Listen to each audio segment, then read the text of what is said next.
Well, April saw more coronavirus cases here in Yellowstone County, but Health Officer John Felton says progress is being made to slow the spread of COVID-19.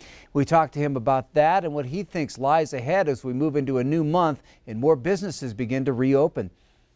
The cost of failure to follow these guidelines is catastrophic. Those are the things that make me concerned. No one has been more front and center in the COVID-19 battle here in Yellowstone County than County Health Officer John Felton. We've learned a lot about how to limit the spread of the virus. And Felton says the social distancing that most of us have now become accustomed to has worked.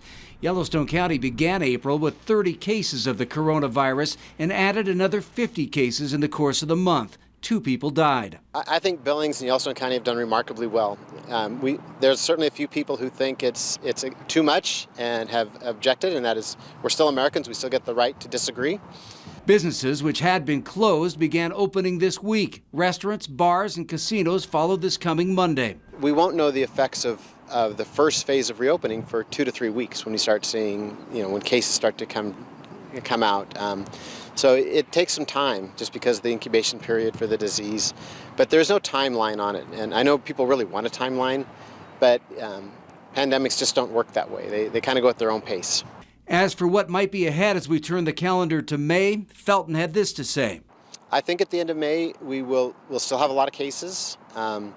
We'll be still working on contact tracing. We'll still be gradually moving back towards what we used to think of as normal. The new normal will be here. I think we won't be doing a lot of large group things at that point. It's really important for people to realize that this is a stepwise approach back to a new normal.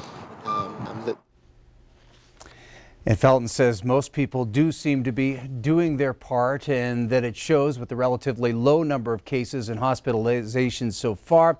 But again, he is expecting there to be more cases as more of Montana reopens.